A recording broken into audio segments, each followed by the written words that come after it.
Welcome to Shukla study point. आप सभी का स्वागत है आपके अपने YouTube channel Shukla study point में। मैं शिवम शुक्ला आप सभी दोस्तों का हार्दिक स्वागत करता हूं। ये क्वेश्चन पेपर आपका है बीए फोर्थ सेमेस्टर का संस्कृत का। और संस्कृत में आपको बता दूं काव्य शास्त्र का पेपर है, संस्कृत काव्य शास्त्र का। ये पेपर 1 है और पेपर 2 जो है आपका वो संस्कृत लेखन कौशल का है। लेकिन मैंने जो आपको पढ़ाया था वो संस्कृत काव्य शास्त्र और संस्कृत लेखन कौशल दोनों के बारे में एक ही पेपर के अंतर्गत मैंने समझाने का प्रयास किया था। और बताया था कि दीनदयाल उपाध्याय गोरखपुर विश्वविद्यालय में 2 पेपर होते हैं हर एक सब्जेक्ट के। तो उसी से आपको आधा शुरुआत की 4 इकाई काव्य शास्त्र में और लास्ट की 4 इकाई संस्कृत लेखन कौशल में पढ़ाई जाती है। ठीक है, तो ये SAN 203 कोड वाला पेपर है। बीए चतुर्थ सेमेस्टर का क्वेश्चन पेपर है। ये 2023 में 26 मई को ये प्रश्न पत्र हुआ था। आप में से बहुत सारे बच्चे कमेंट कर रहे थे, सर जी लगातार आप लोगों के कमेंट आ रहे थे कि सर जी संस्कृत का पेपर सॉल्व करवा दीजिए। तो एक प्रकार से मैंने आपसे पेपर भी मांगा था, तो कुछ बच्चों ने हमारे पास पेपर सेंड किया था और उसी के आधार पर मैं इस प्रश्न को सॉल्व करने का प्रयास कर रहा हूँ, इन सभी प्रश्नों का।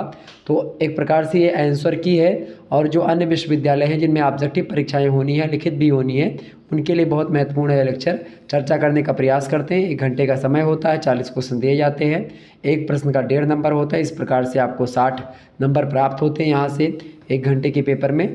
देखिए प्रश्न बहुत ही इम्पोर्टेंट है और जिस बच्चे ने इस प्रश्न पत्र को भेजा है आपको बता दूं कि उसने PDF बना करके बाकायदा एकदम से साफ़ सुथरा पेपर भेजा। ऐसे ही पेपर भेजे, बहुत ही अच्छा लगता है इस प्रकार से, चूँकि आधी मेहनत आप लोग करते हैं और आधी मेहनत ही मुझे करनी पड़ती है। तो आप समझिए कि आप शुक्ला स्टडी पॉइंट का सहयोग कर रहे हैं। ठीक है, आप सभी का बहुत बहुत धन्यवाद। हमारा नंबर 91 61 93 60 और 62 ये व्हाट्सअप नंबर है। आपका जैसे ही पर्चा होता है आप लोग हमारे पास इस नंबर पर अपना पर्चा सेंड कर दें। ठीक है, और उसके बाद में 2nd सेमेस्टर 4th सेमेस्टर सभी का मैं आपके लिए सॉल्यूशन देने का प्रयास करूँगा। पहला प्रश्न आपसे पूछा गया था शब्दार्थों सहितो काव्यम लक्षण है। शब्दार्थों सहितो काव्यम जो है ये कहने वाले जो विद्वान हैं आचार्य भामा ने कहा था। आचार्य भामा अलंकार शास्त्र के प्रणेता है, आप सभी को पता होगा। Option number C correct answer था इसका पहले का। दूसरा क्वेश्चन आप सभी लोग देखिएगा। प्रश्न है 10 कुमार चरितम के लेखक कौन है। 10 कुमार चरितम के लेखक हैं आचार्य दंडी। ऑप्शन नंबर इसका A करेक्ट आंसर हो जाएगा। अगला प्रश्न देखिए काव्यादर्श रचना जो है इसके लेखक भी दंडी हैं। काव्यादर्श ग्रंथ कैसा ग्रंथ है, नाटक नाट्यशास्त्र का, काव्य शास्त्र का या व्याकरण शास्त्र का, या इनमें से कोई नहीं। तो काव्यादर्श जो है ये दंडी की रचना है और ये काव्य शास्त्र का एक ग्रंथ है। Option number B correct answer होगा। चौथा प्रश्न आपसे पूछा गया था बामन का काव्य लक्षण क्या है। तो बामन रीति संप्रदाय से रिलेटेड है, तो रीतियात्मा या रीतिरात्मा काव्य से इन्होंने कहा था। Option number B correct answer हो जाएगा। बामन का काव्य लक्षण है रीतिरात्मा काव्य से। वाक्यम रसात्मकम काव्यम तो कहा था किसने, इसको कहने वाले विद्वान हैं आचार्य विश्वनाथ, ये बात ध्यान रखिएगा। आगे बढ़ते हैं और ध्वनि रीति काव्यम जो है यह आनंदवर्धन का है, चूँकि आनंदवर्धन ध्वनि संप्रदाय के प्रणेता आचार्य हैं। अगला प्रश्न आप देखिएगा 5वां नंबर प्रश्न है बामन आचार्य हैं। बामन अलंकार संप्रदाय के हैं नहीं, भामा है अलंकार संप्रदाय के। रस संप्रदाय के भरत मुनि हैं। ध्वनि संप्रदाय के आनंदवर्धन है। रीति संप्रदाय के हैं बामन रीति मैंने आपको बताया था। Option number D correct answer हो जाएगा इसका। अगला प्रश्न आपसे पूछा गया था 6ठा नंबर क्वेश्चन आप देखिए, और इन सभी प्रश्नों के उत्तर ऑलरेडी मैंने बता रखे हैं। सारे के सारे प्रश्न हमारे द्वारा बताए गए मॉडल पेपर से ही आए थे, 1-2 प्रश्नों को छोड़ करके। देखिए अगला प्रश्न पूछा गया था ध्वन्यालोक ग्रंथ के लेखक हैं। ध्वन्यालोक जो ग्रंथ है, ध्वनि शब्द जहाँ पर भी आ जाए तो आप आँख मूंद करके लगा सकते हैं आनंदवर्धन का नाम। Option number C correct answer हो जाएगा। अगला प्रश्न है 7वां नंबर ध्वनिर आत्मा काव्य से लक्षण है, तो ये आनंदवर्धन का ही लक्षण है। Option number A correct answer हो जाएगा इसका 7वें का। नेक्स्ट क्वेश्चन आप देखिएगा। अगला प्रश्न आपकी स्क्रीन पर आ चुका है। 8वां प्रश्न है काव्य शोभाकरान धर्मान अलंकारान प्रच्छते। ये बताएं ये लक्षण किसका, कुंतक का, दंडी का, बामन का या भामा का। तो काव्य शोभाकरान धर्मान अलंकारान प्रच्छते, तो ये जो है अलंकार से रिलेटेड है। आपको बता दूं अलंकार से रिलेटेड है भामा, लेकिन उसी परंपरा को आगे बढ़ाते हैं दंडी भी। ऑप्शन नंबर B लगा सकते हो आप। दंडी का यह कथन है काव्य शोभाकरान धर्मान अलंकारान प्रच्छते। ऑप्शन नंबर इसका B करेक्ट आंसर हो जाएगा 8वें का। 9वां प्रश्न देखिएगा, काव्य प्रकाश के लेखक हैं। काव्य प्रकाश जो रचना है इसके लेखक कौन है भाई? 9वां नंबर प्रश्न है। करेक्ट आंसर क्या हो जाएगा? आचार्य मम्मट ने लिखा है काव्य प्रकाश ग्रंथ को। Option number B correct answer हो जाएगा। 10वां प्रश्न आप देखिएगा, आचार्य मम्मट जो है वो किस संप्रदाय से रिलेटेड है? देखिए, अलंकार संप्रदाय तो आचार्य भामा, ध्वनि संप्रदाय आनंदवर्धन, औचित्य क्षेमेंद्र हैं शायद, वक्रोक्ति के और कोई हैं। इन दोनों में थोड़ा सा मुझे भी कन्फ्यूज़न अभी है, लेकिन मैंने आपको बताया है विस्तार से, आप लोगों ने देखा भी होगा तो आपको पता होगा, ठीक है, इन सभी के बारे में। और लगभग 6 जो है वो है, क्या बोलते हैं, 6 आपके संप्रदाय हैं। उसमें रीति संप्रदाय हैं, ठीक है, और अलंकार संप्रदाय है, औचित्य है, वक्रोक्ति है, और भी संप्रदाय हैं। और इन सभी संप्रदायों के बारे में मैंने आपको विस्तार से बताया भी था। आपको बता दूं कि फिर से एक बार मैं आपको बताने का प्रयास करता हूं। अलंकार संप्रदाय जो है, सबसे पहला जो संप्रदाय है शुरुआत का, वो है रस संप्रदाय। रस संप्रदाय की अगर बात की जाए तो रस संप्रदाय जो है उसके प्रणेता आचार्य हैं आचार्य भरत मुनि, ठीक है। फिर उसके बाद में नाम किसका आता है? उसके बाद में नाम किसका आता है भाई? फटाफट से आप बताने का प्रयास करेंगे सभी लोग। उसके बाद में अलंकार संप्रदाय। अलंकार संप्रदाय के प्रणेता आचार्य कौन है भाई? आचार्य भामा है। कौन है? आचार्य भामा। बिल्कुल बिल्कुल करेक्ट आंसर आप सभी के जा रहे हैं। तो इसी प्रकार से आपका जो है ये सब चलता है, और मैंने ऑलरेडी आप सभी को इन सभी चीज़ों के बारे में बताया भी था, आप लोगों ने बहुत ध्यान से उसको पढ़ा था। चले, चैप्टर नंबर 1 जब मैंने पढ़ाया था तो उसमें मैंने शुरुआत में 20 प्रश्नों को रखा था, और इसके साथ ही साथ मैंने सभी संप्रदायों के बारे में आपको बताया था। जैसे रस संप्रदाय के प्रणेता आचार्य भरत मुनि मैंने बताया। दूसरा अलंकार संप्रदाय के थे भामा। रीति संप्रदाय के बामन आपको पता ही होगा। ध्वनि संप्रदाय, ध्वनि जहाँ पर आए आनंदवर्धन। औचित्य जो संप्रदाय है ये क्षेमेंद्र हैं। औचित्य क्षेमेंद्र, और वक्रोक्ति के हैं कुंतक। वक्रोक्ति जीवितम उनकी रचना भी है। आनंदवर्धन की रचना है ध्वन्यालोक। रुद्रट की रचना है काव्य अलंकार, और राजशेखर की रचना काव्य मीमांसा। भरत मुनि नाट्य शास्त्र रचना लिखते हैं। काव्य अलंकार लिखा है भामा ने। भामा की जो काव्य अलंकार है वो 6 भागों में है, जबकि रुद्रट ने जो काव्य अलंकार लिखा वो 16 अध्यायों में है। और दंडी की रचना है काव्यादर्श, ठीक है। बामन की रचना है काव्य अलंकार सूत्रवर्ती। तो इस प्रकार से इन सभी आचार्यों के बारे में मैंने आपको बताया भी था। अगला प्रश्न आप देखिए, 11वां नंबर प्रश्न आपकी स्क्रीन पर आ चुका है। सभी लोग देखने का प्रयास करेंगे। मम्मट का काव्य लक्षण है। मम्मट का काव्य लक्षण क्या है? फटाफट से आप बताने का प्रयास करेंगे। तो मम्मट जो है उनकी बात की जाए खास करके, तो उनका जो वो है काव्य लक्षण वो क्या है? फटाफट से आप बताने का प्रयास करेंगे। आचार्य मम्मट की रचना है काव्य प्रकाश, ठीक है। आचार्य मम्मट की रचना कौन सी भाई? काव्य प्रकाश उनकी रचना है। और मम्मट का जो इनमें से जो कथन है, यानी उनका जो काव्य लक्षण उन्होंने बताया, उसका जो उदाहरण इसमें दिया गया है वो है ये वाला, डी ऑप्शन। तददौसौ शब्दार्थो सगुणा वन अलंकृति पुनः क्यापी। ये जो है मम्मट का है शब्दार्थो सहितो काव्यम, ठीक है। ये सब मैंने आपको बताया था। आगे देखिए, अगला क्वेश्चन आपकी स्क्रीन पर आ चुका है। 12वां नंबर प्रश्न है, वक्रोक्ति जीवितम ग्रंथ के लेखक हैं। वक्रोक्ति जीवितम ग्रंथ के जो लेखक हैं वो कौन है भाई? फटाफट से, अभी मैंने आपको बताया, बिल्कुल आचार्य कुंतक हैं, ठीक है। 11 का करेक्ट आंसर क्या होगा? डी ऑप्शन होगा ये वाला, ठीक है, ध्यान रखेंगे, डी ऑप्शन। अगला प्रश्न आपकी स्क्रीन पर आ चुका 13वां नंबर प्रश्न है, औचित्य संप्रदाय के आचार्य हैं। औचित्य संप्रदाय के आचार्य कौन है भाई? आचार्य क्षेमेंद्र जो है औचित्य संप्रदाय के हैं, ठीक है। Option number C correct answer होगा। अगला प्रश्न है अच्छा, बामन जो है रीति संप्रदाय के हैं, दंडी अलंकार संप्रदाय से रिलेटेड होंगे। अगला प्रश्न है 14 नंबर, साहित्य दर्पण ग्रंथ के लेखक कौन है? तो साहित्य दर्पण ग्रंथ के लेखक कौन है भाई? आचार्य विश्वनाथ हैं। Option number B correct answer होगा। अगला क्वेश्चन से 15 नंबर देखेंगे, आचार्य विश्वनाथ ने काव्य की आत्मा स्वीकार किया किसको?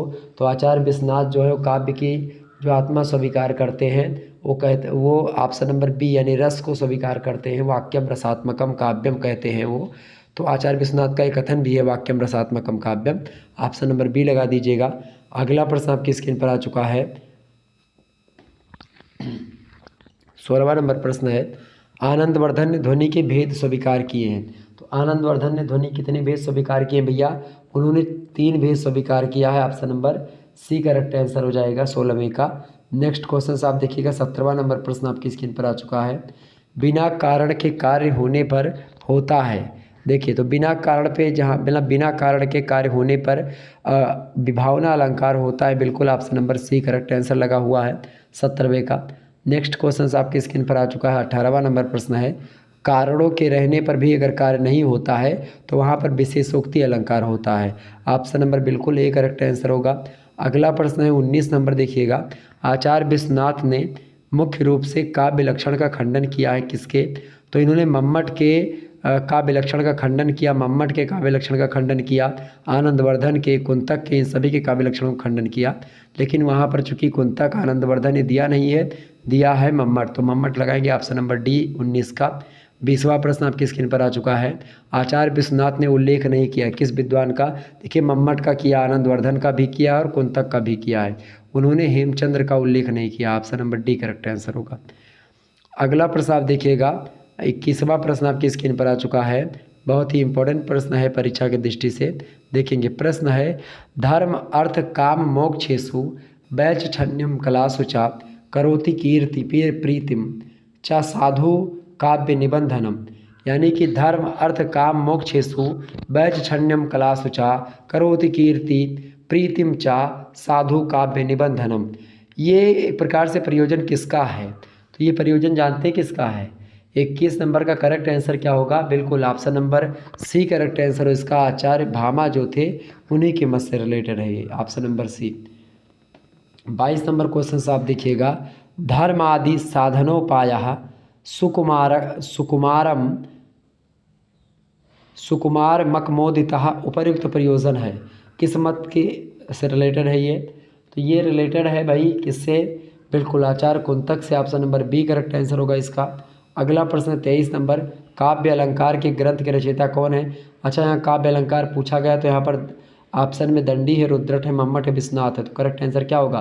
काव्य अलंकार की बात की जाए और ऑप्शन नंबर आप में अगर एक प्रकार से रुद्रट है तो रुद्रट आप लगा सकते हैं, बिल्कुल ऑप्शन नंबर इसका बी करेक्ट आंसर हो जाएगा। क्योंकि काव्य अलंकार जो ग्रंथ है इसको कई विद्वानों ने लिखा है। काव्य अलंकार की बात की जाए, देखें काव्य अलंकार के मुख्य रूप से दो ग्रंथ हैं, एक रुद्रट ने लिखा जिसके 16 अध्याय हैं और एक भामा ने लिखा है। तो यहाँ पर चूंकि भामा दिया नहीं गया है इसीलिए सेकंड प्रायोरिटी जाएगी रुद्रट की। अगर भामा दिया होता तो उसी को लगाते, लेकिन भामा नहीं है तो चूंकि 16 अध्याय में रुद्रट महोदय ने भी काव्य अलंकार लिखा है और 6 भागों में काव्य अलंकार लिखा है किसने? भामा ने। भामा ने चूंकि पहले लिखा है, ठीक है। काव्य अलंकार सूत्रवृत्ति बामन ने लिखा है, काव्य अलंकार सार संग्रह उद्भट ने लिखा है। तो ये सब थोड़ा सा ध्यान रखेंगे, ठीक है। अगला प्रश्न आपकी स्क्रीन पर आ चुका है, 24 नंबर देखिएगा। प्रश्न है, भरत मुनि हैं, भरत मुनि रस संप्रदाय के हैं। अगला प्रश्न आपकी स्क्रीन पर आ चुका है, देखेंगे फटाफट से। दोष के प्रकार हैं, नित्य और अनित्य दोनों, ऑप्शन नंबर सी लगा दीजिएगा। अगला प्रश्न है 26 नंबर आपकी स्क्रीन पर आ चुका है। आचार्य विश्वनाथ ने काव्य में अलंकारों की स्थिति माना है, तो इन्होंने क्या माना भाई काव्य में अलंकारों की स्थिति? देखिए बी हो सकता है, आत्मा तो बिल्कुल ठीक लग रहा है मुझे, लेकिन इतना करेक्ट नहीं हूँ मैं। अगला प्रश्न 27 का भी यही हाल है। आचार्य विश्वनाथ के अनुसार गुण रस के होते हैं, तो गुण रस के क्या होते हैं? वाक्यम रसात्मकम काव्य में उन्होंने कहा। यहाँ पर थोड़ा सा ये भी प्रश्न थोड़ा संदिग्धता में है। अगला प्रश्न 28 नंबर, आचार्य विश्वनाथ ने वक्रोक्ति को क्या माना है? तो आचार्य विश्वनाथ ने वक्रोक्ति को क्या माना भाई? क्या माना है आचार्य विश्वनाथ ने? करेक्ट आंसर इसका क्या हो जाएगा? तो बिल्कुल उन्होंने वक्रोक्ति को अलंकार माना है, option number B correct answer होगा। 29 नंबर क्वेश्चन से, काव्य के प्रयोजन में नहीं है पुरुषार्थ सिद्धि प्रवृत्ति निवृत्ति या जो है आह्लादकरत्व या असत प्रवृत्ति, इसमें भी थोड़ा सा मुझे संशय है। नेक्स्ट क्वेश्चंस बाकी सारे क्लियर हैं एकदम से। अगला प्रश्न है, आचार्य विश्वनाथ के अनुसार काव्य का स्वरूप है। आचार्य विश्वनाथ के अनुसार काव्य का स्वरूप क्या है भाई? तो आचार्य विश्वनाथ जो कहते हैं क्या बोलते हैं भाई? वो पता है, वाक्यम रसात्मकम काव्यम, वाक्यम रसात्मकम काव्यम आचार्य विश्वनाथ का कथन है, option number C correct answer होगा।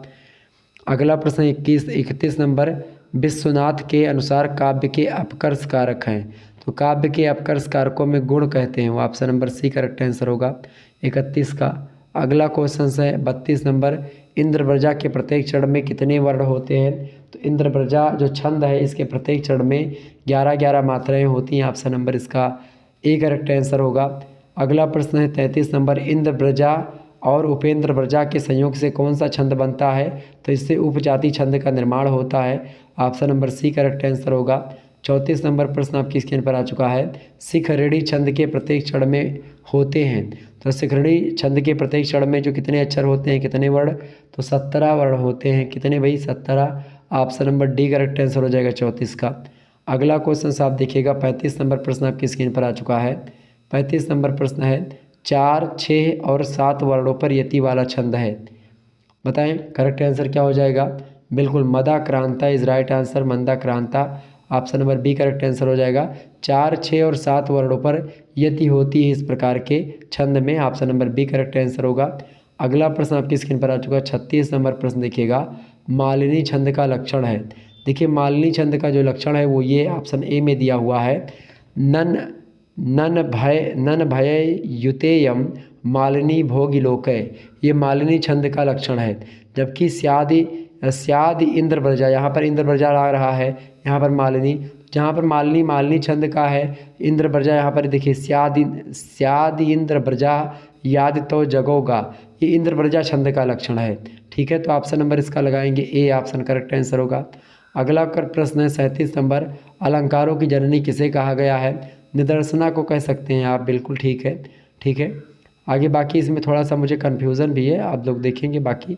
अगला प्रश्न है, शब्द परिवृत्त सहित होते हैं, तो ये शब्द अलंकार, बिल्कुल ठीक है, सी ऑप्शन। नेक्स्ट क्वेश्चन है, आचार्य भरत ने अलंकारों की संख्या कितनी मानी है?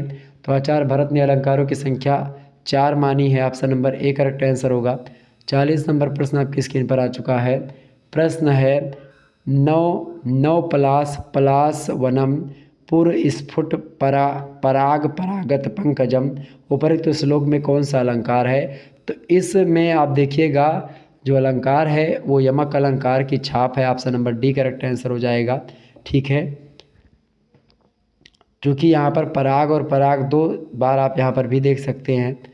तो एक प्रकार से यहाँ यमक अलंकार है। और आपको बता दूं कि जो आचार्य भरत मुनि ने अलंकारों की संख्या बताई वो 4 बताई है, यमक और दीपक उपमा रूपक। ठीक है, तो यमक, दीपक, उपमा और रूपक ये 4 अलंकार बताए हैं आचार्य भरत मुनि ने। तो इस प्रकार से आप लोगों ने क्वेश्चन पेपर को देखा, मैंने सॉल्व करवा दिया। धन्यवाद, मिलते हैं फिर नेक्स्ट वीडियो में। तब तक के लिए जय हिंद जय भारत। आप सभी का बहुत बहुत धन्यवाद हमारे से जुड़ने के लिए। इसी प्रकार से अपना प्यार बनाए रखिएगा। बहुत बहुत धन्यवाद।